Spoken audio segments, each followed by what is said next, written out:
El día de hoy vamos a ver un asunto ya más específico con relación a lo que vimos el día de ayer. Como ustedes recordarán, el día de ayer tuvimos la oportunidad de reflexionar sobre cómo los problemas de salud de los trabajadores no son fenómenos aislados, son procesos complejos que no podemos sacar conclusiones de manera, como tú decías, unidireccional, ¿no?, mecanicista, simplista, sino que hay todos procesos complejos que interactúan a la hora de que el trabajador esté en su puesto de trabajo y que tiene que ver con todo el entorno de su centro laboral, y a su vez habíamos visto que lo que sucede en el centro laboral incide también al exterior. Hay una serie de intereses cruzados y esos son los que juegan a la hora de definir los problemas de salud. Ese punto no lo vamos a perder de vista, porque ahora que estamos preparando los equipos que les vamos a mostrar y vamos a hacer unas pruebas, las preguntas que surgían de los compañeros que estaban viendo los equipos, y bueno, ¿cuáles son los referentes? Les estábamos explicando entonces ahí de que esto hay que verlo de acuerdo a cómo ayer analizamos, cómo está expuesto, qué edad tiene, las otras cosas que ustedes ayer iban diciendo. Eso va a depender de la edad, del sexo, de cómo está expuesto, etc. Ese punto de referencia no la pierdan, porque vamos a entrar a la parte específica, y la parte específica tiene que ver con el hecho de que en el observatorio lo que se intenta es que los profesionales de la salud, del equipo de salud y seguridad en el trabajo, tengan la oportunidad de trabajar con ustedes, con los sindicatos, si ustedes así lo desean, con la finalidad de darles los elementos fundamentales para saber si es que pueden estar o no comprometiéndose su salud y tomar las medidas de prevención a tiempo. Especialmente por el hecho de su rama, ¿no?, están la mayoría de ustedes, los sindicatos, trabajando con sustancias químicas. Entonces, de ahí es una población muy particular, ¿no? No son, por ejemplo, de la industria de la cerrajería, en donde ahí el problema más importante son las radiaciones y el ruido, por decir así. En el caso de ustedes, es uno de los problemas, como vimos ayer, de la petroquímica, de la industria de los alimentos, que son sustancias químicas. Entonces, por esa razón es que hemos visto que las pruebas neuroconductuales que ya hemos aplicado en distintas poblaciones son una herramienta extremadamente útil para detectar problemas a tiempo y tomar las medidas de prevención. Por eso a nosotros nos agrada de que aquí estén trabajadores, profesionales, también como el compañero que es de higiene y seguridad, y ese trabajo en equipo es fundamental. Entonces, vamos a hacer así el trabajo de hoy. Una pequeña introducción para que ustedes entiendan de qué se trata estos aspectos, y luego haremos una prueba práctica. No vamos a hacer hoy día un examen a cada uno, de eso no se trata. Porque, como le explicaba a uno de los compañeros, ¿no?, para aplicar estas pruebas se necesita un equipo de gente. Un equipo de gente de aproximadamente 4 o 5 personas. Para que una persona aplique 2 pruebas, otra 2 pruebas, otras 2 pruebas, y van entrando simultáneamente 5 personas a distintos módulos. Ese equipo que aplica tiene que recibir antes una importante capacitación. Generalmente son profesionales de la salud, enfermeras, auxiliares, médicos, psicólogos. Entonces reciben un entrenamiento porque los resultados de estas pruebas dependen mucho de la calidad de cómo se lo realiza. Tiene que, lo que llamamos en medicina, tiene que estar estandarizado. Ustedes saben también, en los procedimientos que ustedes realizan en el control de la producción, tienen que ser procedimientos estandarizados, probados y con rigurosidad, igual acá. Entonces, por eso es que se necesita todo un equipo bien entrenado para que sepa con cronómetro en mano, con prolijidad, tomar las pruebas para que no salga cualquier cosa. y no lo puede interpretar inadecuadamente. Entonces, por esa razón es que esto no es el momento de hacer a cada uno el examen. Eso toma, además, para hacer a este grupo, tomaría un día, ¿no? Por lo menos. Pero lo importante es que ustedes sepan que existe eso, para que sepan que esa herramienta de sus equipos van a estar acá y en cualquier momento comenzará un programa para la realización de este tipo de exámenes, porque además este tipo de exámenes es solamente una parte de un estudio integral del otro organismo. O sea, no podemos sacar conclusiones solo con este examen. Hay que hacer todo un estudio con compañeros del proceso de trabajo, como vimos ayer, recuerdan de la minería, tengo que ir viendo a qué está expuesto para saber si es que esa persona puede tener o no un problema. Cuando vimos, por ejemplo, esa persona que estaba amalgamando el mercurio, ya sé que está expuesto, y inclusive ya pienso que con seguridad pueden haber trastornos en las pruebas con relación a alguien que no está manejando esa sustancia. Por un lado. Por otro lado, ustedes vieron que también habían exámenes, ¿no es cierto?, de sangre, de cabello. Entonces, a esas personas que están expuestas y tomando el agua con manganeso, ¿no?, vimos cómo salen las pruebas. Entonces, yo tengo que cruzar la información de esto con otro tipo de exámenes que hay que hacer. Es decir, en otras palabras, en un momento que el sindicato, la organización decida a realizar un estudio a los trabajadores, es un estudio integral.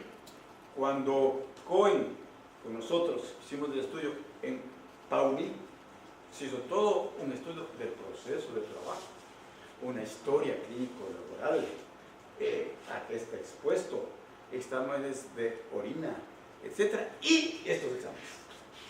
Entonces, está claro cómo la integralidad del proceso es lo que nos permite sacar conclusiones. Bueno, muy bien. Entonces, vamos a dar una pequeña charla introductoria de lo que se trata esto, pero primero quería ubicarles en el contexto para que no se nos pierdan en torno a estos exámenes, que es solo una herramienta más muy importante para determinación de trastornos tempranos. Recuerdan que es eso clave. La mayoría de los profesionales de la salud están acostumbrados a detectar problemas de salud con los procedimientos tradicionales, que escapan de ese control. Por eso la necesidad de aparatos y de pruebas que nosotros llamamos en salud sensibles, es decir, que tengan alta sensibilidad. Estos tienen alta sensibilidad, poca especificidad, ya les diré de qué se trata eso. Pero bueno, entonces, mire, como ayer algo hablamos, las sustancias químicas a las que pueden estar expuestos los trabajadores de la población, ¿no es cierto?, afectan a la salud. En el caso del problema que a nosotros nos corresponde en este grupo, que son los solventes orgánicos, los derivados de la industria petroquímica, ¿no es cierto?, y los metales,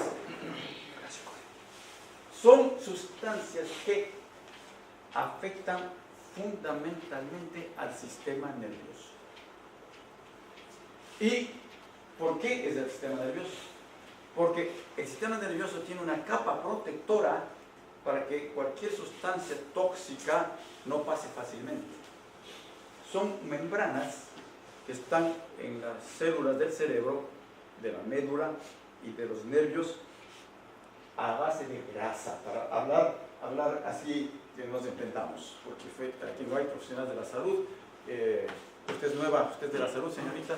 Yo soy la abogada del sindicato. Es abogada. Entonces, bueno, usted, compañero, es nuevo también, ¿cierto? ¿Quién vino ayer? Como dijo ayer, todo afecta a la salud. Sí. Entonces, por lo tanto, la parte neurológica tiene en sus membranas capas de grasa que protege. Pero justamente cuando uno se expone a sustancias como estas, ustedes saben que disuelven las grasas, esas sustancias, en una pieza metálica que quiero limpiar. Igual pasa en el organismo, las disuelven. Por lo tanto, las sustancias atraviesan esas membranas y afectan al encéfalo, al cerebro, afectan a los nervios. ¿De acuerdo? Entonces, por esa razón es que el sistema nervioso es un órgano que nos importa, porque a su vez es el director de orquesta de nuestro organismo, controla todo, nuestras funciones mentales, lo que yo estoy hablando, lo que me estoy moviendo, lo que estoy sintiendo, lo que estoy amando. Entonces es un aparato importante del organismo, que se afecta prontamente por estas sustancias. Luego puede afectarse por estas sustancias puede afectarse el hígado, puede afectarse el riñón, pero es posterior, con explosiones más grandes. Entonces, por esa razón es que hemos puesto interés en pruebas que nos permitan explorar el sistema nervioso. Entonces, miren, por eso hay sustancias químicas que afectan al sistema nervioso, ¿no? Entre ellos están los solventes orgánicos, como lo que ya ustedes me han dicho ayer, el sileno, el tolueno, el estireno, el hexano, el tricloretileno, entre otras cosas, como ejemplos. Además de estas sustancias, los llamados metales pesados también comprometen el sistema nervioso. Lo que ayer vimos, el plomo, el mercurio, el manganeso. ¿Se acuerdan de los niños de ayer? Sí. Tomaban agua con un poco de manganeso y vieron la inteligencia cómo se les fue para abajo, ¿no? El tetratilo de plomo, el metilmercurio. Pero miren ustedes, también los plaguicidas afectan al sistema nervioso, entre otras cosas, ¿no? Ahí están los órganos clorados, los piretroides, los órganos fosforados, etc. Entonces, el ser humano generalmente está expuesto a varios de estos, y por lo tanto hay la posibilidad de tener mayor probabilidad de enfermarse. Muy bien. Entonces, ¿qué es lo que pasa cuando esto se afecta? Permítanme explicar algo como ustedes lo son médicos. El sistema nervioso, hay una clasificación que se llama sistema nervioso central y sistema nervioso periférico. Hagamos cuenta que nuestro organismo es como una central eléctrica.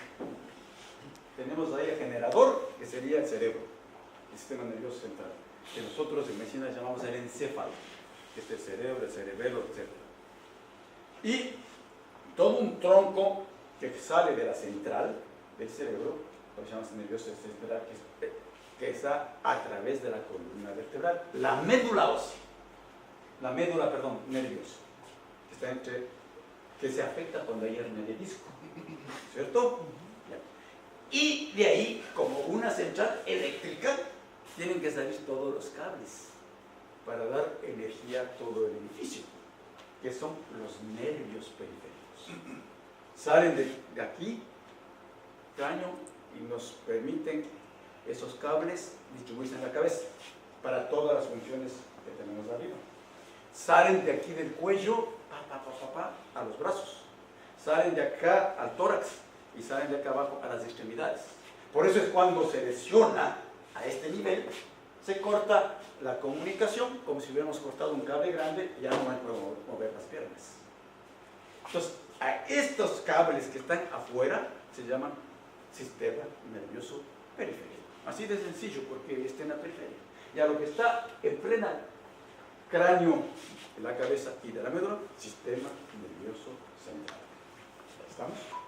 Bien. Primera cosa. Segunda cosa. Este sistema nervioso, como habíamos dicho, es el director de orquesta. ¿Por qué? Porque controla el funcionamiento de todo el resto. Hagamos que cuente que el resto de órganos son parte de una orquesta. Entonces, a través del sistema nervioso puedo ver. Le controlo la posibilidad de ver. Miren ustedes. A través del sistema nervioso puedo oler. A través del sistema nervioso puedo tener el gusto. A través del sistema nervioso me controla que el músculo se mueva para tener movimiento. O sea, yo puedo tener músculos, pero si es que el sistema nervioso se lesionó, esos músculos no se mueven. A través del sistema nervioso yo puedo sentir. A través del sistema nervioso puedo amar. O sea, que llamo con todo mi corazón. es de Romeo y Julieta. Fisiológicamente es que hablo con todo mi cerebro. ¿Qué? Te da con la tortilla en la cabeza. Mi cerebro, ¿no te parece? A través del sistema nervioso mantengo el equilibrio.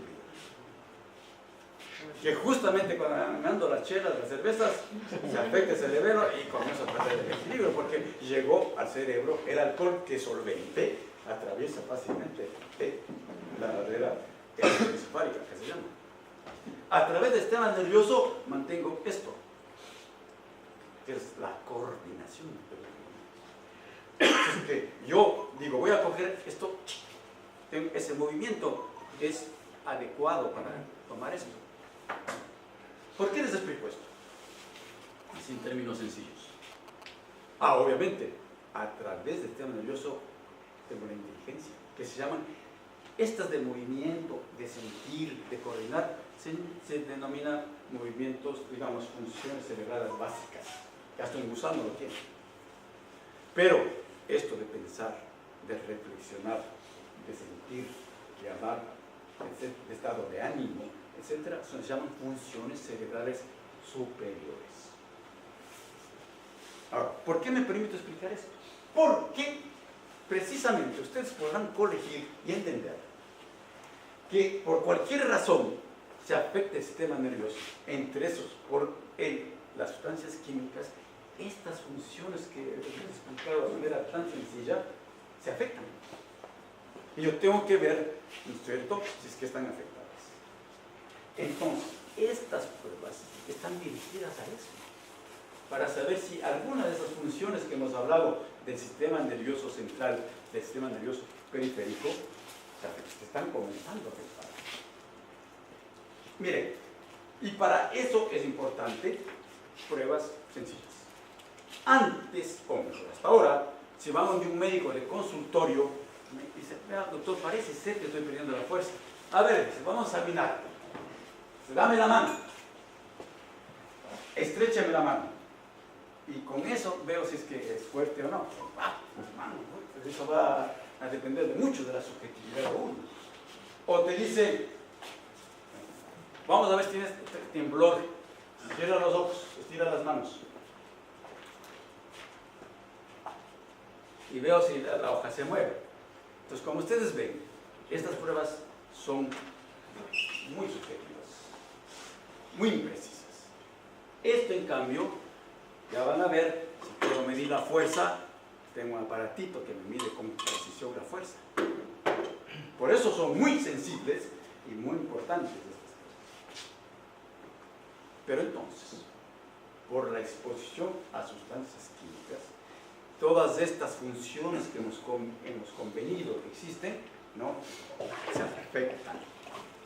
Lo que faltó decirles a ustedes, para completar el curso del sistema nervioso, ¿no?, es que existe un sistema nervioso que controla y es controlado por la voluntad de uno. Si digo, yo quiero mover el brazo, muevo. No quiero mover el brazo, no muevo. Dame un abrazo. Si no me da la gana, no te doy el abrazo. Pero si quiero, sí. Pero hay otro sistema nervioso que no depende de la voluntad, que está en las mismas estructuras del mismo sistema de acá, así mismo central y periférico. ¿Cuáles podrán ser? Respira el corazón. Las funciones del corazón, Respira. las funciones respiratorias. ¿Cuáles otras? Involuntarios. Las involuntarios. Se llaman involuntarias. El movimiento del sistema digestivo. Exacto, el movimiento vos no puedes parar al colon. No hay manera de parar. Puede haber una influencia mental, claro, porque por eso pasa en las enfermedades psicosomáticas. Como hay una integridad del cerebro, estás muy angustiado, muy tenso, o te puede dar diarrea o estreñimiento, pero es por la interacción que existe. Esta es otra parte del sistema nervioso que también puede afectarse, pero es menor. Más es el otro sistema nervioso central y el periférico, el sistema voluntario, el que se afecta. Así entonces las cosas van a entender cómo, por exposición a las sustancias químicas, ¿no es cierto?, puede haber disminución del cociente intelectual. Puede haber disminución del cociente intelectual, por lo tanto, yo tengo que utilizar pruebas que me midan cómo está el cociente intelectual. Como vieron el ejemplo de esa prueba de Reading que hicimos en los niños expuestos a manganeso, y vieron cómo los que tenían más manganeso tenían menor cociente intelectual. Hay pruebas para eso. En segundo lugar, puede haber disminución de la memoria. Entonces yo tengo que tener pruebas para examinar cómo está la memoria. Y hay una memoria, como ustedes recordarán, los psicólogos saben muy bien eso, por eso en el equipo necesito psicólogos, hay una memoria lejana y memoria tardía y memoria cercana, ¿no? Hay enfermedades que afectan la memoria cercana y no afectan la memoria tardía. El ejemplo típico es el Alzheimer. Ustedes han visto a las personas que sufren de Alzheimer, se acuerdan del pasado, pero no se acuerdan del inmediato. ¿Ya? Y así. Entonces hay pruebas para eso. ¿No es cierto? Tercer lugar, pueden haber alteración de los movimientos finos. O sea, si yo digo, tómame esta cosa, no está bien el movimiento. Pero si ya le hago una cosa mucho más fina del movimiento, ahí ya puedo detectar que se está afectado, ¿no? Entonces necesito pruebas para ver por qué se alteraron los movimientos finos. Segundo, tercero, cuarto, puede haber, por el mismo problema de alteración de nervios periféricos, ¿no es cierto?, que inervan a los músculos, una pérdida de la fuerza. Una pérdida de la fuerza. Entonces yo tengo que ver también, por lo tanto, pruebas que me midan la fuerza. Puede haber también una pérdida de la estabilidad, ¿no?, que se expresa con temblor. Ese es el asunto que se afecta y puedo usar pruebas que me midan el temblor. Si hay o no temblor. Como está lo que se llama estabilidad, ¿no? También puede haber un enlentecimiento de la respuesta, ¿no?, que se expresa desde el habla. Y hablo medio mudito, medio enlentecido, ¿no? Eso ya es casos muy serios. Pero el movimiento de la rapidez de la reacción, que se llaman reflejos, son los que pueden estar afectados. ¿No es cierto? Puede haber trastornos visuales, ¿no? Porque como dijimos, miren ustedes, el sistema nervioso controla todas las funciones, entre ellos la visión. Y si hay ciertas partes porque, ojo, el ojo tiene células nerviosas en su interior. Esas células nerviosas que son los receptores, por decir así. Los receptores, luego vienen los nervios a la central. En el ojo existen receptores, que es la retina. En el oído también existen receptores, que es el órgano que se afecta cuando está expuesto al oído, ¿no? Okay. Pero en el ojo, es muy interesante, algunas sustancias como el mercurio afectan a la visión del campo. Yo tengo que estudiar eso, ¿ya? Y obviamente, como decíamos nosotros, otra de las funciones del sistema nervioso son las funciones cerebrales superiores, las emociones, ¿no es cierto? Entonces ahí yo puedo tener problemas de la habilidad emocional, me pongo muy triste, lloro por todo, estoy inquieto. Eso puede ser por sustancias químicas, compañeros. No es solamente por lo que está haciendo Macri que uno sufre, ¿no?, sino también uno sufre por lo que está pasando con la exposición a sustancias químicas. ¿De acuerdo? No solamente por el dólar que ya llega a 20, ¿no es cierto? Okay. Eso es un punto importante que hay que comprender. No es solamente porque en la casa hay conflictos con los hijos, la esposa, la compañera, el compañero. Por eso la visión integral que hablábamos ayer. Tengo que cruzar la información, a ver cómo estoy en mi casa, cómo estoy en mi trabajo, etc.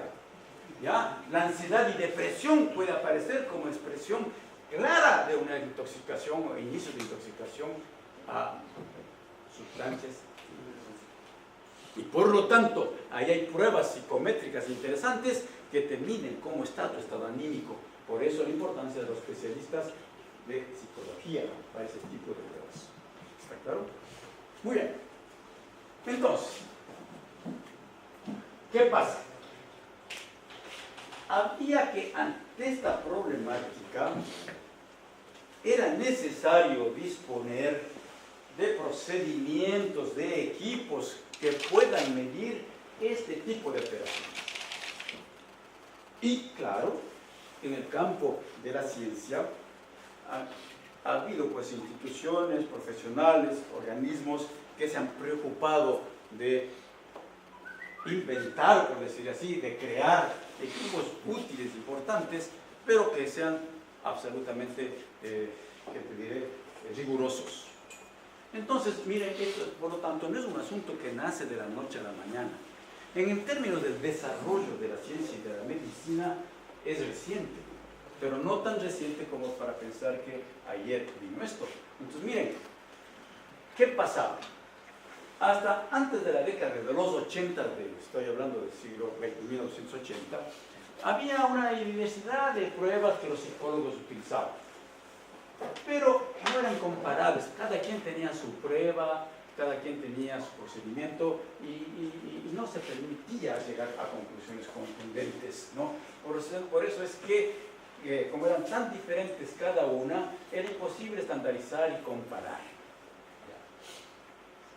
Por eso fue que la Organización Mundial de la Salud, miren, no estamos hablando de cualquier cosa, la Organización Mundial de la Salud, ¿no?, inquietos por este asunto de no disponer de unas cajas de herramientas adecuadas para examinar, convocó a los expertos, neurólogos, psicólogos, investigadores más importantes del mundo, convocó a unos talleres para ponerse de acuerdo en cuáles podrán ser las pruebas más adecuadas que reflejen de mejor manera la realidad.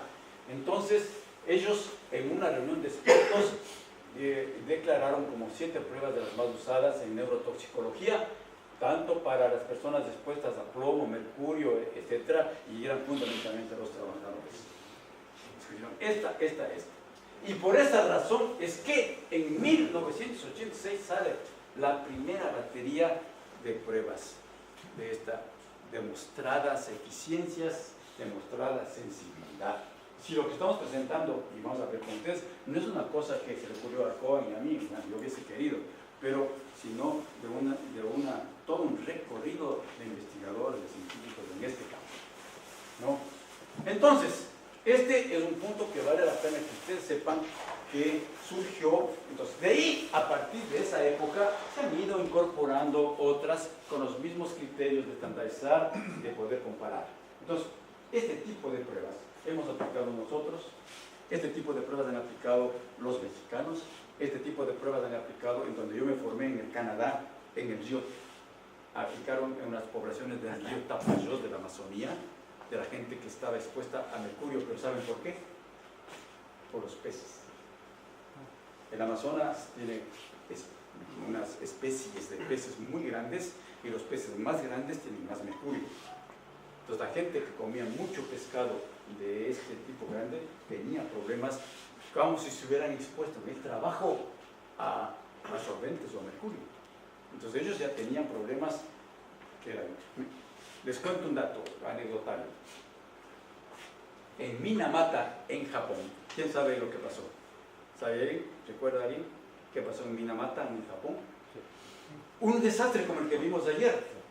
Un desastre como el que vimos ayer de una planta, en este caso no era minera, una planta industrial, que botó un producto derivado del mercurio al río, por un accidente. Murieron un montón de peces, mucha gente que había comido peces antes de que se mueran, se intoxicaron y hubo también problemas serios, inclusive hubo problemas, como vimos ayer, a nivel de mutagénicos, teratogénicos de los niños que nacieron.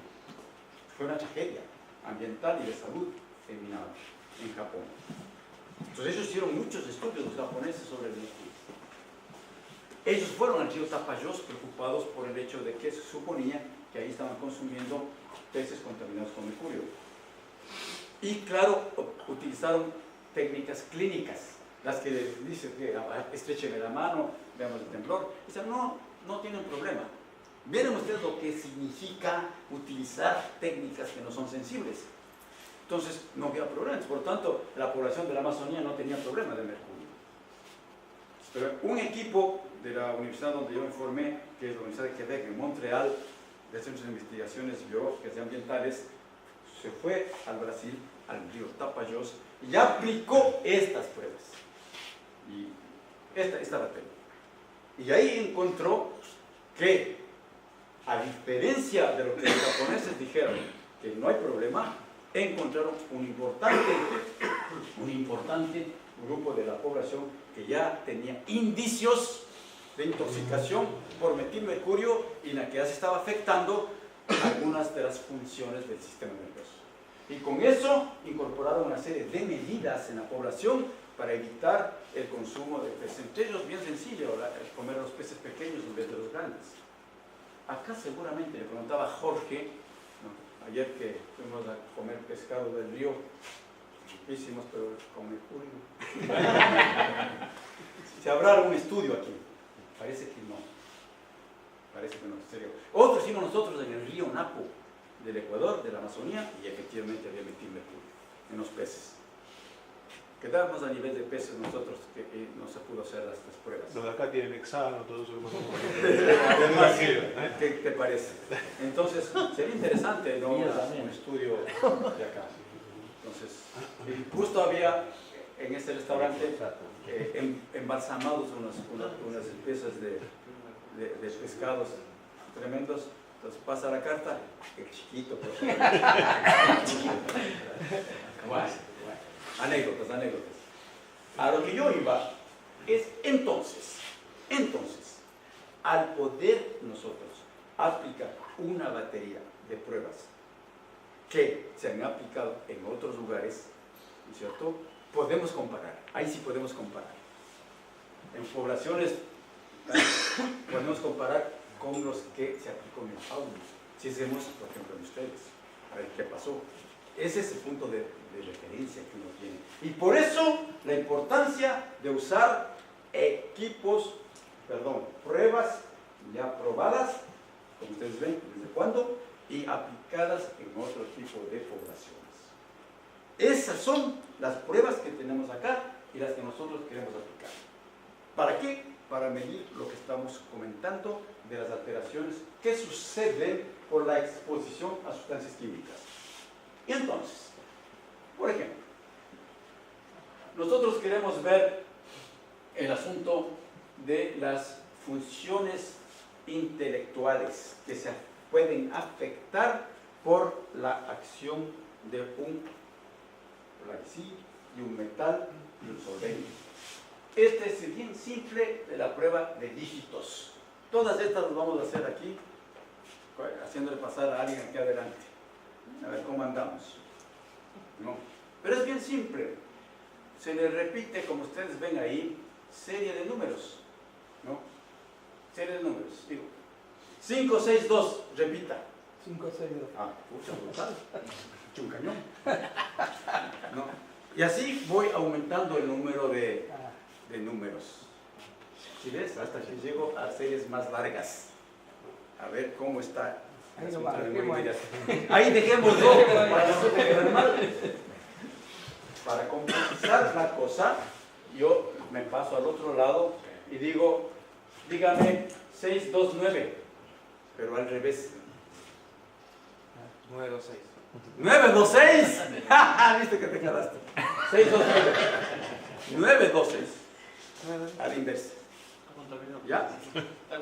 Esas son así las pruebas. Así les digo. ¿Viste? Y voy viendo hasta qué fila acertó. Hasta qué fila y califico. Como ustedes comprenderán, el que ya tenga afectación de esa parte, ¿en dónde se va a quedar? En el 3. En las primeras, en el segundo y el tercero. El que mejor esté va a avanzar más adelante. Como ustedes comprenderán, aquí incluye también su capacidad intelectual, de entrenamiento y todo. Por eso es que las pruebas no podemos aplicar una, cruzo con otras. ¿Entiendes? Y todas estas son las que al final me pueden dar una visión de la persona. Esta es la llamada prueba de dígitos.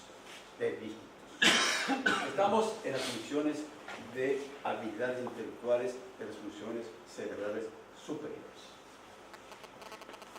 Esta es otra. Esta es para ver cómo está la atención. La atención, sí, porque uno, cuando está afectado del sistema nervioso, está inquieto, está disperso, ¿no? Está pensando en una cosa, en otra, está queriendo ver el WhatsApp y al mismo tiempo manejar y todo ese tipo de cosas, ¿no? Entonces, todo ese tipo de cosas. Pero acá, de lo que se trata, ¿viste? Tiene capacidad de concentración, de atención sostenida. Y es bien simple también. Son pruebitas, ven, como ustedes ven, como dijo ayer Jorge, no son cruentas. ¿Qué significa cruentas? Que no son invasivas, no estoy pinchándoles, no estoy sacándoles un pedazo de la oreja para examinar, nada de eso, ¿no? Ahí el explorador escoge una figura, el examinador, y le dice, siga como si estuviera leyendo y táchele una figura. Yo me acuerdo, en mi equipo, escogí una. Puede ser esta, puede ser esta, una que no sea muy fácil, ¿no? Una ahí intermedia. Y escogí esta. Pero después me di cuenta que el subconsciente influyó. Escogí la estrella de la boina de Che Guevara. ¿Qué les parece? Entonces, digo yo, a ver, pa, rayo. Pa, rayo. Rayo, rayo. Y así, hasta terminar. Y entonces, en un tiempo determinado. Todo con cronómetro. Ese es un asunto. Todas las pruebas están estandarizadas. ¿Cuántas veces se repite? ¿En qué tiempo? Todos con cronómetro. O sea, como para que nosotros podamos hacer las pruebas tienen que ser muy rigurosas, como les decía. Todos con cronómetro.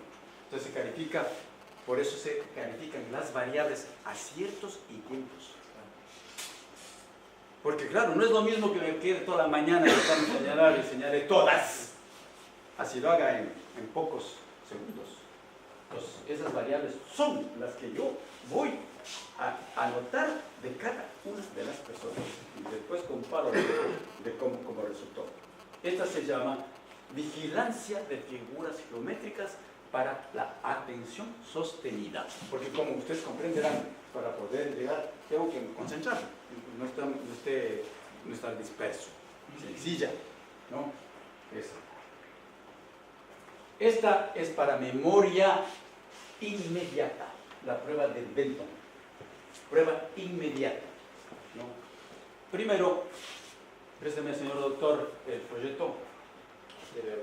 Señor, estoy hablando a usted que está con el WhatsApp. Dame la libretita Se demuestra una figura, una lámina de esas figuras, por ejemplo, ¿no? Ya. Pero hagamos de manera más simple. Comienza así mismo como de los números de la manera más sencilla. Por ejemplo, aquí está. Esta figura se demuestra en un tiempo determinado en segundos. O sea, todo es estandarizado. No le puedo enseñar, a ver, grábate bien, aguante, graba una visa. No, tiempo concreto. Y luego inmediatamente le muestro esto. ¿Cuál era? ¿Sí ven? Entonces, si yo muestré esta, no, luego le digo que identifique si fue A, B o C. ¿Ya? Y así vamos mostrando una. Aquí ven un hexágono, ¿no? Y le digo luego ¿cuál fue? Memoria inmediata. Y luego, claro, llego a situaciones más complejas como la que está en la lámina. Le muestro esta. ¿Sí ven? Le muestro esta que es una sola. En una lámina está una sola. Y en la siguiente lámina, está esto. Y digo, ¿cuál fue? A, B o C. Y anoto. ¿De acuerdo? Entonces, igualmente, si la memoria inmediata ya está comenzando a afectar, obviamente los aciertos van a ser menores. Así de sencillo, miren. Son pruebas geniales.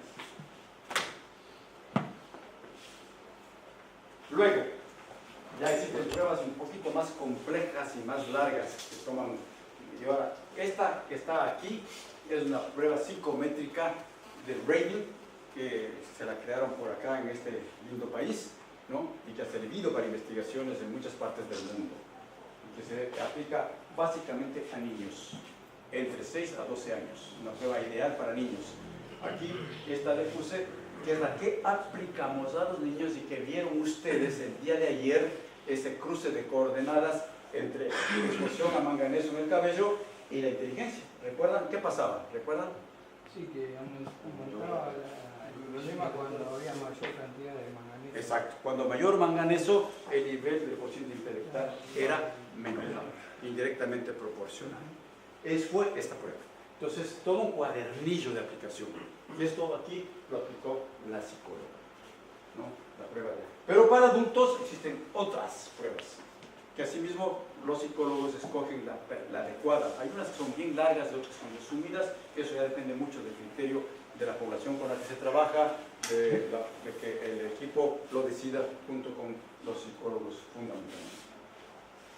Miren, en el caso, por ejemplo, nuestro, es la psicóloga del equipo, en el caso nuestro había que también hacer otro tipo de prueba, que no es la misma de Lenin, otro tipo de prueba a la madre. ¿Por qué razón? En investigaciones, dentro de lo que ayer hablábamos de la visión integral, ¿no?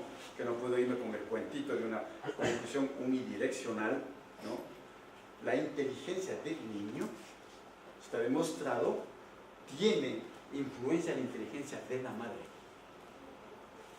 Entonces, si yo quiero saber si la inteligencia del niño está afectada por el manganeso, yo tengo que hacer un control de la covariable, ¿no?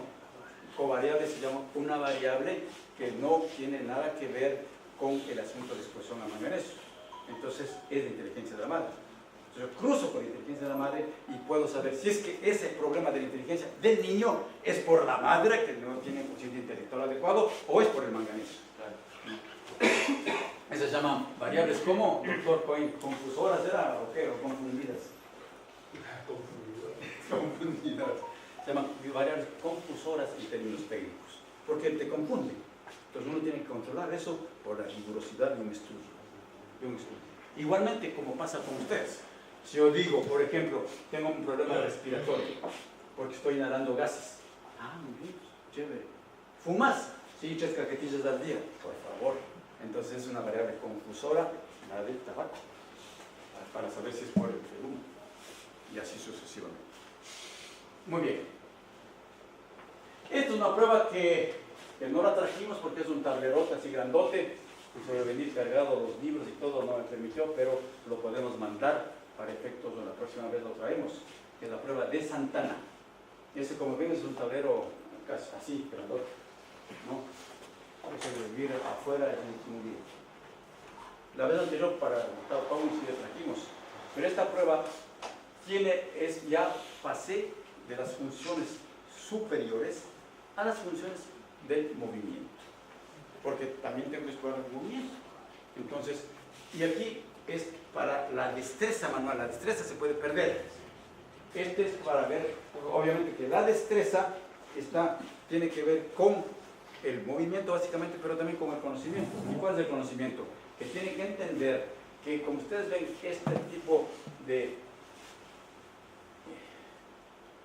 taponcitos tienen la mitad de la cabeza es negro y la mitad blanco. El orificio es cuadrado y por lo tanto también abajo es cuadrado. Lo que tiene que hacer la persona es darle la vuelta a 180 grados para que la imagen que estaba aquí en blanco quede en negro. ¿Ven ustedes aquí cómo está? Sí. Blanco arriba y negro abajo. Tiene que darle completamente la vuelta para que quede negro arriba. Esto. Y colocarle.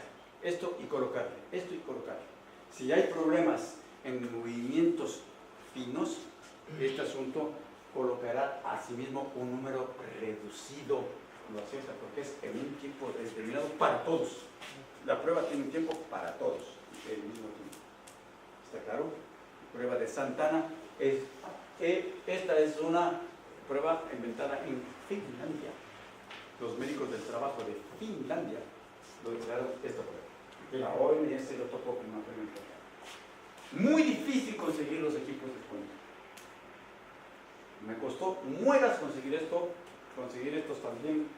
No es tan fácil como conseguir orejeras o máscaras o cosas así. Entonces eso, estando en Canadá, o que mandar a traer de Estados Unidos, bueno, fue todo un lío. Les cuento como anécdota aquí. Sufrimiento, este es el cronómetro que utilizamos nosotros. Y este es una prueba estrella que también le gusta mucho a Cole, que es esta que está aquí.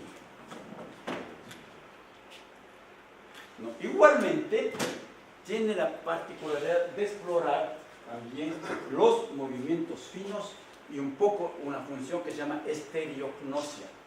¿Qué es la estereognosia? El estereognosia es lo siguiente. A ver, espérate, déjame hacer una prueba con ustedes. Cierra los ojos, Norberto.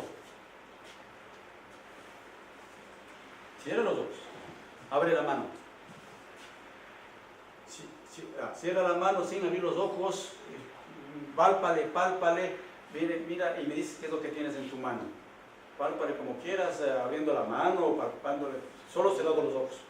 Pero pálpale nomás, pálpale con tus dedos, pálpale. Y me dices qué tienes en la mano. Un llavero. Mira, un llavero. Una llave. ¿Cómo pudo hacer eso? Por lo que esta función que se llama estereognosia, que tú, la sensibilidad de la mano, te permite ver el tamaño, la consistencia, la forma, que integra en el cerebro y dice, esto es una llave. Entonces, igual acá, necesito, como ustedes podrán ver ahí, ¿no? Como ustedes podrán ver ahí más que acá, esos orificios tienen una escotadura. Tienen una escotadura, ¿no? ¿Ven? Esta es la escotadura.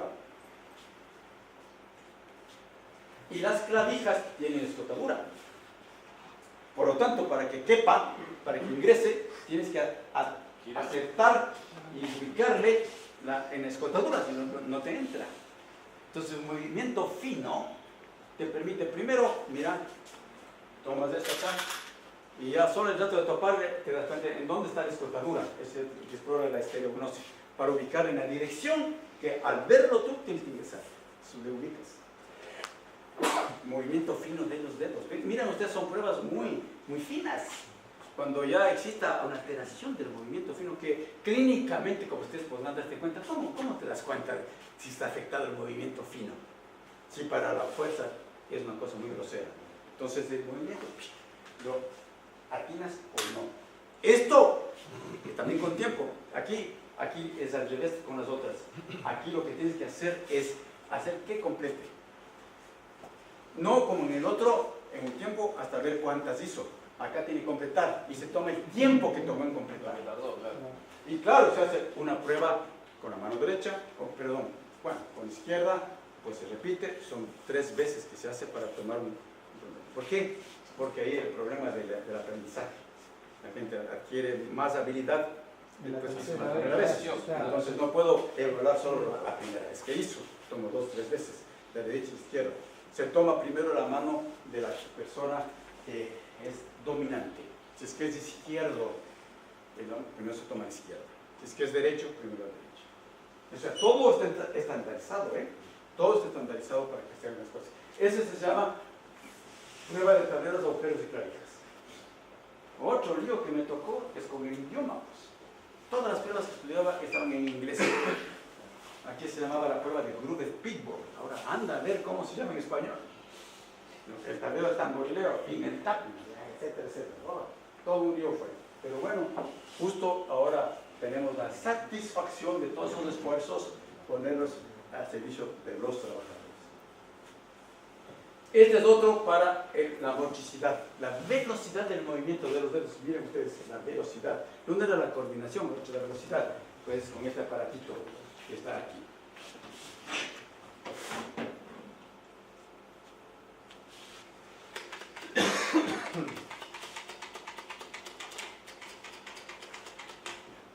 Voy viendo con qué velocidad hasta cuánto llega en un tiempo determinado. ¿Cuántas pulsaciones hizo? Porque se le dice, haga las pulsaciones lo más rápido que pueda. y en una posición determinada. Todo estandarizado bien. ¿Ya? Para se llama prueba de tamboril. Y este es el que más me encanta al colegio. Este es para ver la estabilidad, que les decía, para ver si es que hay, a más de todas las otras cosas, de falta de coordinación, de lentitud de los movimientos, si existe temblor, ya como una expresión muy... Sabiendo que el temblor, obviamente, es un signo que no solo aparece por problemas de exposición a metales o a sustancias químicas. El temblor puede aparecer por una persona que está muy nerviosa. El temblor puede aparecer por un problema de una persona que tenga problemas de la tiroides. Por eso, entonces, la historia clínico-laboral integral, para saber con quién estoy y de ahí cruzar los datos. No voy a hacer que sea un hipertiroidismo y ahí me sale el temblor y yo estoy acusándole al torueno o al chileno, al chileno, ¿ya? Entonces, es esta famosa pruebita.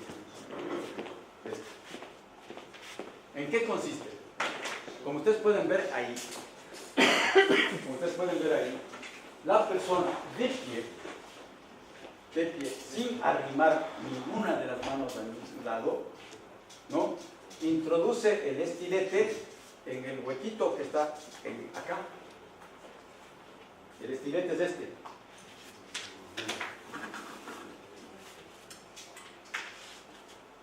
Hay huequitos.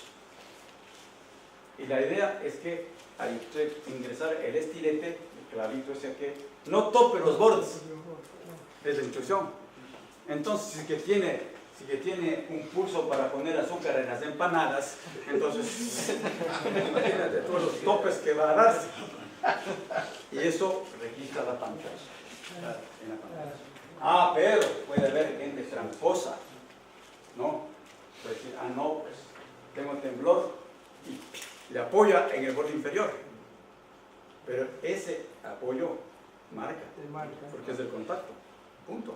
Entonces, la variable tiempo y número, pero además, vean por qué tan interesante que es este. Huecos de diferente diámetro. Para gente que tenga un temblor, o sea, mientras temblor tenga en grupo, en huecos más grandes, peor. Imagínate que tenga temblor en este. Exactamente. Entonces, el número de agujero, el número de contactos y el tiempo de contacto que puede tener, y se hace el cálculo de esa variable para el temblor.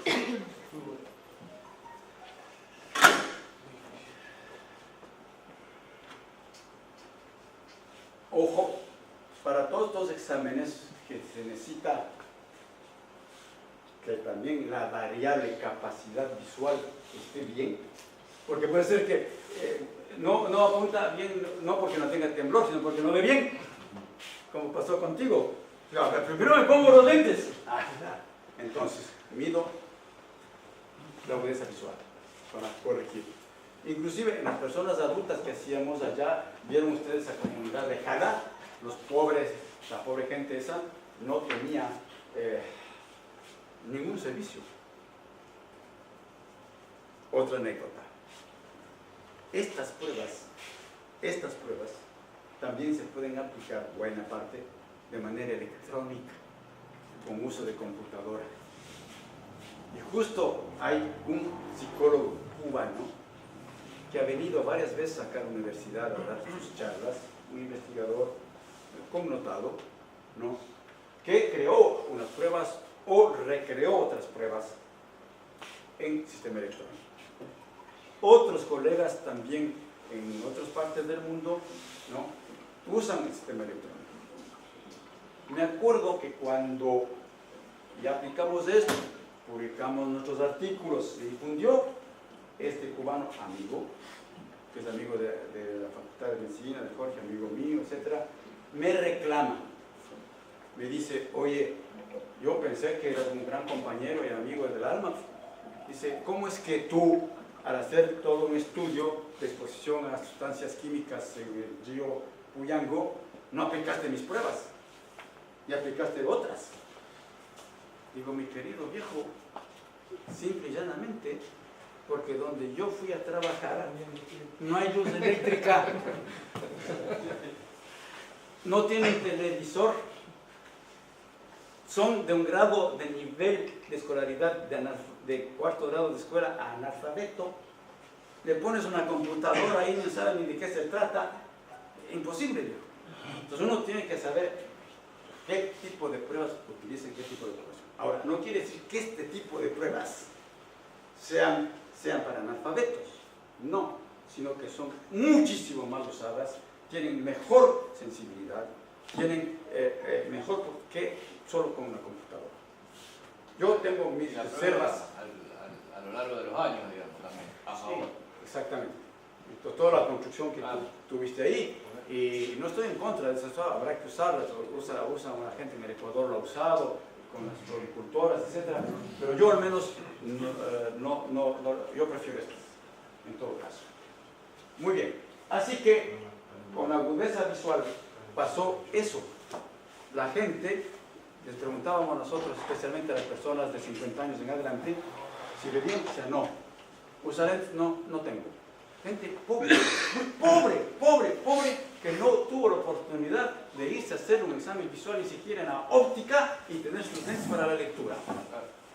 Fue así, te digo, humanamente un impacto, porque bueno, fuimos entonces llevando lentes de distintas graduaciones, de 0,5, 1, etcétera, hasta 3. A ver, digamos, póngase estos lentes, hacíamos una pruebita en otra para visión cercana, con el lente y vemos con cuál veía mejor, y se ponía. Y no se imaginan cómo volvían ellos a sonreír de que vuelven a ver. Doctorcito, ¿nos puede vender sus lentecitos? Imagínate tú. Bueno, no les cuento más. Pero era con la finalidad de que las pruebas hay que tomarlas, si se usa lentes, con los lentes puestos, para corregir el problema de la visión. Para corregir el problema. Muy bien. Entonces, luego habíamos visto que por afectación del sistema nervioso se puede afectar la fuerza. Y la fuerza no la quiero explorar como hacen los médicos de consultorio, apriétame la mano, sino con aparatos muy puntuales, como este. Ahora ese es antiguo, es más moderno. Entonces lo que hay que hacer, así mismo poniéndole en ángulo recto, va a apretar lo que más pueda acá, ¿no? Y ahí sale el dato, en kilogramos o en libras, de la presión de fuerza que imprime. Hago varias menciones, derecha, izquierda, etc. Pero, ¿qué pasa? Miren cómo es de delicada esta prueba de la fuerza. Cuando yo hago de toda la mano, ¿no? La suma de los dedos de todos me pueden meter confusión y escaparse de la debilidad. Para escapar, que no pase eso, hay otra pruebita, que es esta. También más moderna. Solo para los dedos. Solo para los dedos. También en posiciones hay también la norma, la guía de la orientación de cómo hacer la prueba, en qué posición tiene que estar la mano, cómo está flexionada, etcétera, en qué posición el antebrazo y mide a sí mismo la prueba aquí en guías. ¿Qué dedo? La posición del dedo, etcétera. Son tres alternativas para medir esta en distintas posiciones, ¿no? Este se llama la prueba de la fuerza de pinza y la otra la fuerza de la mano. Entonces, con los dinamómetros. ¿Sabéis? Sí, ya puedo tener una medida objetiva y no de la que me aprieta la mano. Y no de la que me aprieta la mano. Ese es para ver esta zona. Esta es otra prueba que, como ven aquí, hemos dicho que algunas sustancias, especialmente los metales especialmente los metales, afectan una de las funciones del órgano de la visión. Como ustedes comprenderán, cuando yo digo una de las funciones del órgano de la visión, ustedes que no son médicos dicen, bueno, pero es una sola vez. No, puedo ver, pero no puedo diferenciar los contrastes. Puedo ver, pero no puedo diferenciar los colores. ¿Sí ven? Pues porque se afectan ciertos segmentos de las células nerviosas del ojo. Entonces hay metales que especialmente el mercurio, cromo, que afecta la sensibilidad al contraste. Y se ve con esta pruebita en la que les mostramos una ficha. Como ustedes ven, el contraste es negro, blanco, ¿ven? Sí. Ya. Y poquito a poquito va desapareciendo tenuemente ese contraste. Entonces, la gente que ya tenga problema de eso, por acá se queda. No alcanza a diferenciar los más sutiles cambios de contraste. Y hay otra que es la prueba del Anthony, que esa yo no la tengo. No sé si tienen ustedes el Anthony para los colores. No, creo que no. Pero los oftalmólogos creo que tienen. Esos es para diferenciar colores, que se afectan a ese sí por exposición a derivados de los hidrocarburos. Esa hay que conseguir, ¿no? Una prueba. Que es así mismo, yo conozco la lámina, no he comprado porque no conseguía. Es una lámina como estas que tiene bombitas de color amarillo, intenso, y luego va bajando a más tenue, hasta hacerse blanco. Entonces, igualmente, así de sencillo también la prueba, no es mayor cosa. Creo que le hacen con dos colores, un amarillo, el verde. Ya. Esta es la sensibilidad. Este es una prueba que mide cómo está la sensibilidad.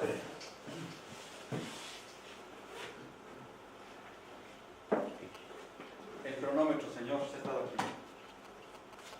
Voy a fallar. Ahí está el cronómetro, porque todos con cronómetro.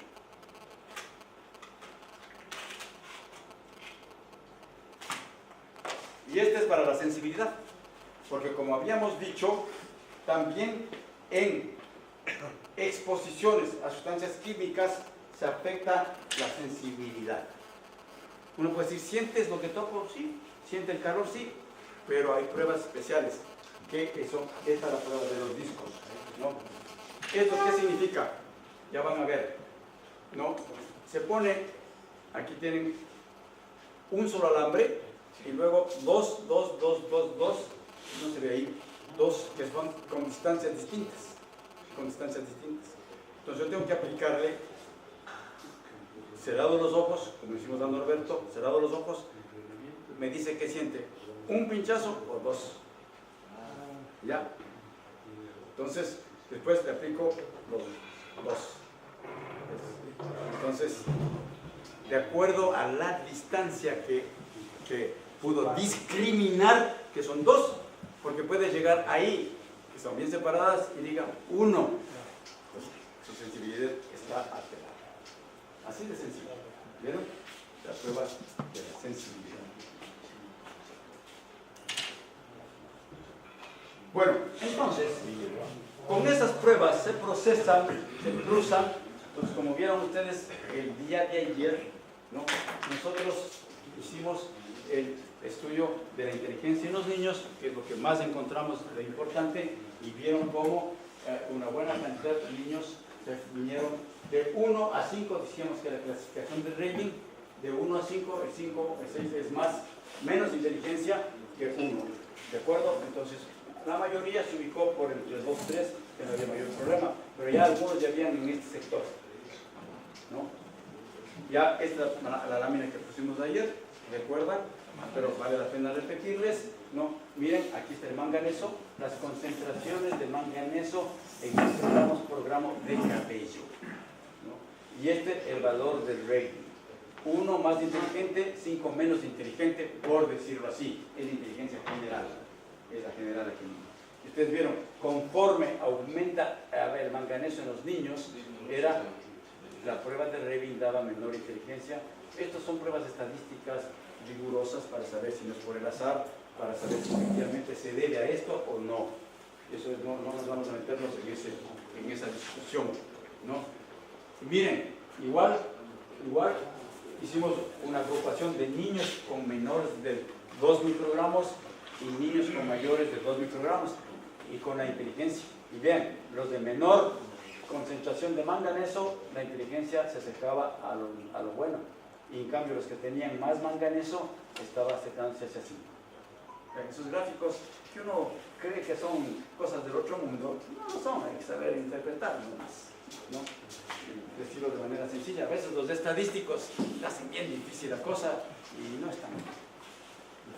E inclusive uno puede comprar por poblaciones. En el caso que nosotros hicimos, eran distintos grupos de poblaciones de niños a lo largo del río. En el caso de ustedes pueden ser por áreas de trabajo. En el caso de ustedes pueden ser por sector donde está expuesto a las sustancias o no. Acá, por ejemplo, estos niños de Gramadal, Las Vegas, eran los de la foto que tomaban el agua del carrito en escuela y que cogían el agua del río, es Gramadal, ¿no? Y estos de acá es de Quito, un grupo de gente que no está expuesta en absoluto a los metales. Entonces, vean la inteligencia, entonces, cómo era, todos casi por debajo de 1, o cerca de 1. En Quito. En cambio, los de Gramadal, Las Vegas, acercándose a nivel de inteligencia baja. Vean, para lo que sirven estos resultados ven ustedes, donde ya los procesamos después, ¿no? Y vean, el cociente de inteligencia en otras partes del mundo, ¿no? También han aplicado este tipo de pruebas y se ve, es lo normal, un cociente intelectual que rodea los 100 es la mayoría. El cociente intelectual más bajo son pocos, cociente intelectual más alto son pocos, pero con la exposición a sustancias químicas la media se aleja de la mitad hacia menos inteligencia, no voy a entrar en detalles de esto, pero esta línea se desplazó hacia menos inteligencia, menos cociente intelectual, ¿ya? Vean. Y claro, en los estudios que se realizó Jorge también aplicaron estas pruebas que son justamente un programa de investigación, formación y divulgación, ¿no? Para determinación de manifestaciones tempranas, ¿no? De neurotoxicidad. Trabajadores expuestos a solventes orgánicos de industria metalmecánica, que lo hizo. Entonces, Jorge los va a explicar. Venga, hermano. Yo tengo alterada la capacidad neuroconductiva de tanta exposición a sustancias químicas por los estados. Miren, igual, como habíamos dicho, nosotros habíamos dicho de lo que se trata en este tipo de pruebas es de seguir el mismo protocolo para poder ser comparado. Por tanto, lo que nosotros seguimos estudiando con los adultos y los niños, o lo que siguieron los compañeros de la Universidad de Quebec, de Montreal, en Tapajós, se siguió también acá, con protocolos estandarizados. Entonces, igualito, miren, vean acá, lo traje esto porque nos permite diferenciar qué funciones. La prueba de dígitos, ¿recuerdan cuál era la prueba de dígitos? ¿Cuál es? La que repiten los números. Ese es memoria inmediata, auditiva, explorar memoria inmediata auditiva. ¿Por qué? Porque yo le digo, repítame 3, 4, 5, oye y repita, memoria auditiva. Dígitos y símbolos, que es esta cosa que hablábamos nosotros de la percepción visual. Vigilancia de figuras geométricas, que es la de la estrellita de Che, ¿no? La prueba de Benson, que es esta que está aquí, para ver la memoria inmediata. Eso, ahí está, miren, aplicando, ahí está el equipo, miren, uno aplica al uno, otro aplica a otro, otro aplica a otra y otro aplica a otro. El dominio cognitivo, miren, ahí está, y la misma cosa que hablamos nosotros del mismo aparatito. El mismo, una persona aplica esto. ¿Ya? El asunto del dinamómetro, el dominio motor, el de pinza, miren, ahí está. ¿Miren? Todo con cronómetro. El sensitivo, miren, con el anillito. En la prueba de Vistek. El dominio afectivo es el que no les había hablado. Puede uno estar afectado también la parte afectiva. Y se hace un instrumento estandarizado. Y bien simple. Se pregunta, ya van a ver cómo. Una pregunta nomás les hago, después todas. ¿Es olvidadizo? Sí, no. ¿Siente que ha perdido la fuerza? ¿Siente a menudo que se siente enojado, sin motivo? Etc. Preguntitas así sencillas, estandarizadas. Esa es la prueba Q16. ¿No? Y vean ustedes ahí, se hace después de todo, después de todas las pruebas, se procesa como hicieron el grupo y clasificaron por sectores para ver si las pruebas fueron satisfactorias, medianamente satisfactorias, no satisfactorias, Y vean ustedes que obviamente un porcentaje importante no era satisfactorio, porque las pruebas reportaban resultados bajos. Bien, asimismo, tanto para la prueba de dígitos de Benton, de figuras geométricas, la de Santana, la de las clarijas y llanuras, que es esta, clarijas y llanuras es esta, vean ustedes ahí, igualmente aquí no satisfactorio, solamente el 3.8%. ¿no? Las pruebas del dominio motor, de la fuerza, estas que están con el dinamómetro, ¿no? Ahí encontraron también una población no satisfactoria. ¿no? La prueba de dominio sensorial de los 2 puntos y en general la totalidad, un porcentaje importante de la población, 17%, importante, ya reportaba puntos de alerta. No, yo quería agregar, volver para atrás un poquito. Ahí, o alguna ahí. Ustedes ven que, primero, que Óscar explicó cada una de las pruebas por separado, ¿no es cierto? Luego nosotros hicimos un trabajo, y eso cuando él hablaba en la clase pasada del tema de lo interdisciplinario, de trabajar en un equipo, nosotros recurrimos a una estadística para apoyarnos en este trabajo y poder llegar a la síntesis del gráfico de arriba. Porque es importante, cada una de estas pruebas, lo que viene planteando es la lesión en qué dominio está, si es una lesión motora, si es una lesión sensitiva, si es una lesión cognitiva o si hay una cuestión mixta. Por eso ven que dice satisfactoria, no satisfactoria y medianamente satisfactoria, que es una integración de las distintas pruebas que él fue mostrando para cada uno de los dominios. Entonces, yo lo interrumpí por esto, para decirles que cada prueba por separada tiene su importancia, pero después a la hora de la evaluación de cómo está el trabajador, lo importante es la integración de los resultados de cada una de las pruebas y en qué lugar ocupamos. ¿Qué importancia tiene saber si satisfactorio o no satisfactorio o medianamente satisfactorio? Tiene para esto que él planteó lo que sería un programa de monitoreo específico, es decir, cómo voy a hacer yo después el seguimiento, es decir, qué política se da el comité mixto una vez que tiene estos resultados. Entonces, lo que nosotros, me parece que tenemos que ir a plantear es decir, tenemos distintos grupos de trabajadores y hay una política diferenciada de acuerdo a las pruebas, ¿qué es lo que vamos a hacer? Es decir, no es lo mismo el que tiene ese 5,8% de compañeros que tienen pruebas no satisfactorias, esos están en un nivel de deterioro de su salud mucho más avanzado que los que están bien. Entonces, y los que están medianamente satisfactorios. Entonces, esto tiene el valor de ese tipo de esta cuestión. Es decir, al primer grupo, al grupo de no satisfactorios, lo voy a aislar del contaminante de manera permanente, le voy a hacer controles más específicos, más profundos y más seguidos en el tiempo. ¿No es cierto? A los medianamente satisfactorios los tengo que poner en la lupa para que no pasen al grupo de que ya tienen lesiones prematuras. Y a los otros los tengo que seguir controlando para que no entren en ninguno de los productos. Ese es el valor que tiene en el comité mixto. Primero, para poder saber qué está pasando. Y una vez que tengo los resultados, saber cómo ir a plantear una política a la empresa de qué tengo que hacer con los distintos grupos. Eso es prevención en materia de salud. Y este es el valor fundamental que tiene. Es decir, anticiparse a la enfermedad, evitar que la enfermedad pues se manifieste de manera ya como una patología. Pero esto es antes, esto es como venimos a decir, son manifestaciones tempranas de lo que todavía no constituye una enfermedad.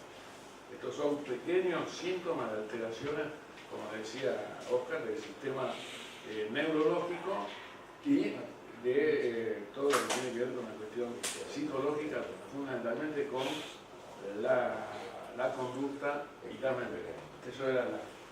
Muy bien, disculpe la... No, para eso mismo veniste, hijo.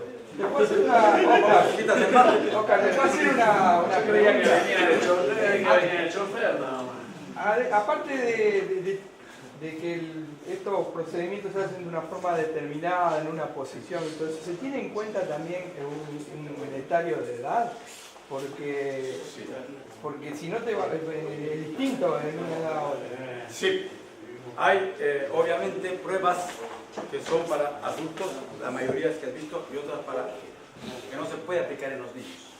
Por ejemplo, el dinamómetro no aplicamos en niños. Pero Otras sí. en mayores también, por ejemplo, una persona de 20 años y una persona de 50, Claro, o sea, yo no voy a tener la misma fuerza que tenía hace 20 exactamente. años atrás. Mira, primero, pruebas, las pruebas que se pueden aplicar y pruebas no. Ajá. Hay pruebas psicométricas especialmente que hay por grupos de edad, Ah, por ejemplo. Estas otras, la mayoría se aplica tanto a niños, la mayoría, tanto a niños como viste en la postura. Por eso pusimos intencionalmente de niños y de adultos, no todas. Pero segundo lugar, y lo más importante de todo, completando lo que dijo el Jorge, estos resultados tenemos que incorporarlos dentro de un enfoque ecosistémico. Por eso la charla de ayer. ¿Qué tengo que al decir ecosistémico? Estos resultados cruzo con varias cosas. Por ejemplo, digo, a ver, vamos a ver los satisfactorios. ¿Están expuestos o no están expuestos a sustancias químicas? Pucha, mira, hago cruces estadísticos y hago el cruce estadístico y digo, mira, la gran mayoría de los no expuestos, digamos de los que están no satisfactorios, están expuestos. Primero. Segundo,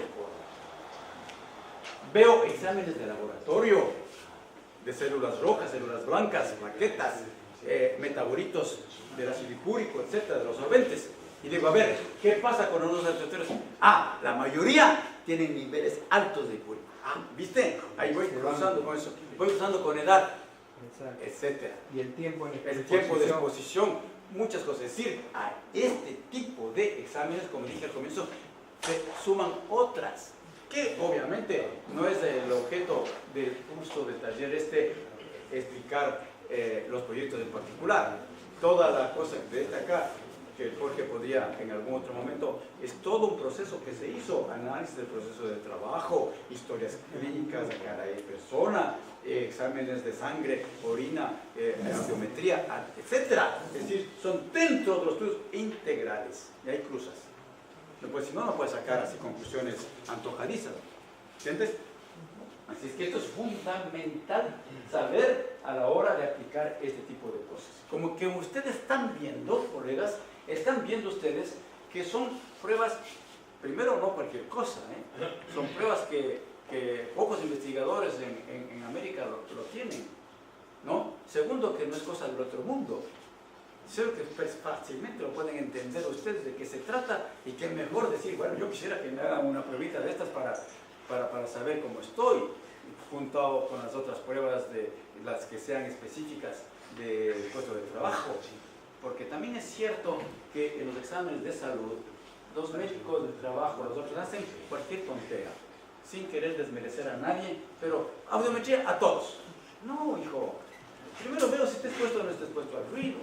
Espirometría a todos. Exámenes a todos. No.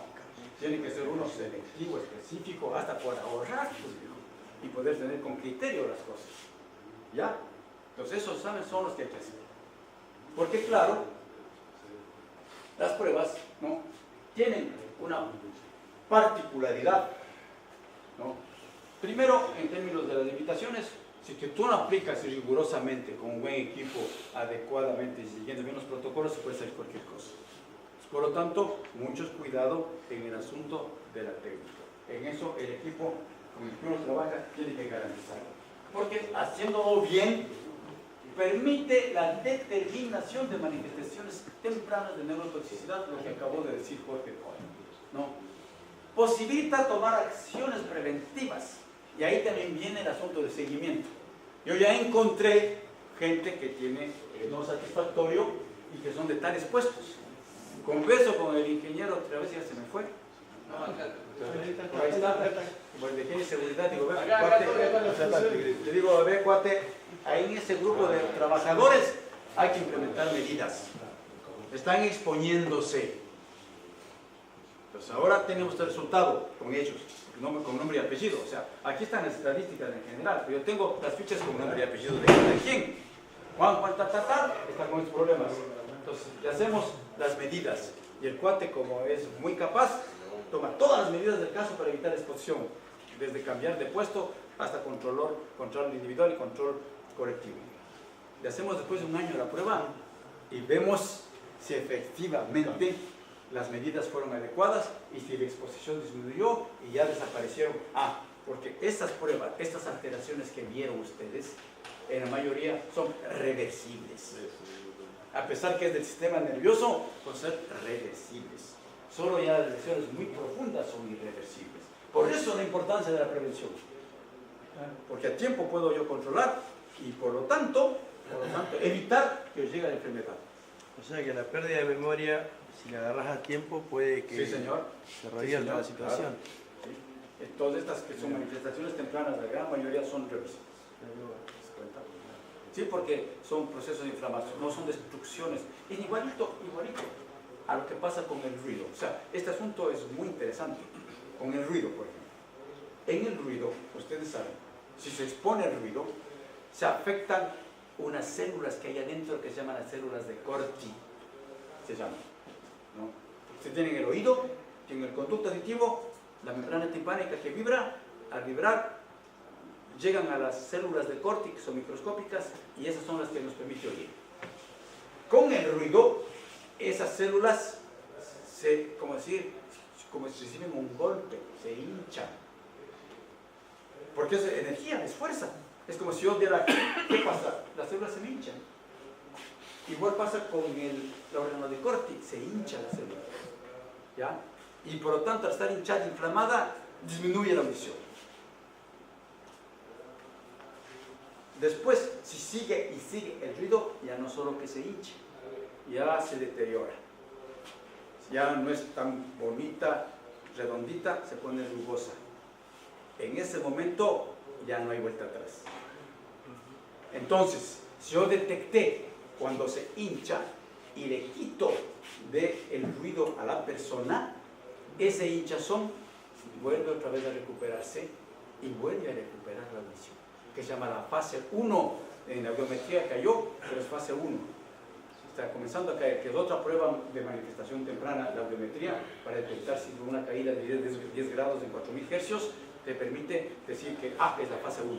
Le quito, pasa un tiempo sin la exposición al ruido, pasó el hinchazón y recuperó lo normal. Si en cambio ya dejé que esté más tiempo expuesto al ruido y llegó la célula ya no solo a hincharse sino a deformarse, ahí ya no es irreversible. Y la pastilla esa que venden de ahorita me parece que es, y se ven las propagandas así que dicen falta de memoria, falta de concentración, tomate esto, que Esas propagandas no hay que hacer caso, no hay viejo. que hacer caso. Porque igual dice, tómate protector hepático y jálate una botella, no hay problema. Es mucho cuidado. Pero eso era como para contestar tu pregunta. Entonces, para terminar esta parte, ¿entiendes? Mira, determina formas de programación relativamente de bajo costo, ¿no? Al menos si el examinador viene a ustedes, a la comunidad, acá al sector, en un lugar donde el observatorio pueda diseñar un consultorio, llegan allá, está el equipo preparado, llegan, van, sin ningún problema, ¿no es cierto? Y no tiene procedimientos cruentos. ¿Qué quiere decir eso? No te pinchan, no te generan dolor, no te generan incomodidad, no están en posiciones forzadas, no te fatigas, no te generan lesiones de ninguna naturaleza, no hay consecuencias de que puedas salir después del examen tumbado. Esas son las ventajas, ¿no? Permite explorar manifestaciones subjetivas, esa de cómo voy sintiéndome emocionalmente, cómo estoy, cómo está mi carácter, cómo está mi inteligencia, cómo está mi concentración, etc., ¿no? Ofrece información para definir niveles de exposición a tóxicos, ¿no? Lo que les decía hace un momento, si encuentro ahí que está este grupo inadecuado, veo cómo están las medidas ambientales de los tóxicos y de lo que pasa en la orina, ¿no? Hay la posibilidad de tener, obviamente, no la posibilidad, sino es una obligación tener visión integral y transdisciplinaria. Pero ya trabajo en equipo, ¿no? Otorga pistas nuevas para investigaciones más profundas de neurotoxicidad. Ver células de la sangre, por ejemplo, otro tipo de cosas de la investigación. Así es que esas son las famosas pruebas de los que quisiéramos que ojalá ustedes tengan el deseo, el anhelo, la posibilidad de que se les aplique dentro de estudios integrales. Ojo, no se trata solo de hacer la prueba, se trata de cada grupo hacer toda una historia clínica de exposición, si es posible completar con exámenes de laboratorio. El equipo de transdisciplinario tiene que ir al centro laboral a observar. Recuerden los grupos del día de ayer. ¿Por qué íbamos dándonos cuenta que está expuesto? Íbamos dándonos cuenta en la medida en que veíamos de cómo molía el mineral, de cómo combinaba con mercurio, de cómo usaba cianuro. Esas cosas uno tiene que observar también en el centro laboral. Y ahí aplicar estas pruebas. ¿Sí ven? Y eso es una cosa que sería un arma muy importante para los sindicatos, para los trabajadores, tener este tipo de cosas. Ahora vamos a hacer un receso para hacer un ensayo para que vean cómo es. No es que ustedes lo van a hacer, sino yo creo que con esto ya tendrían una idea clara. Sin embargo, como están los aparatos por acá, podemos hacer una ejemplificación. Entonces, comencemos en unos minutos.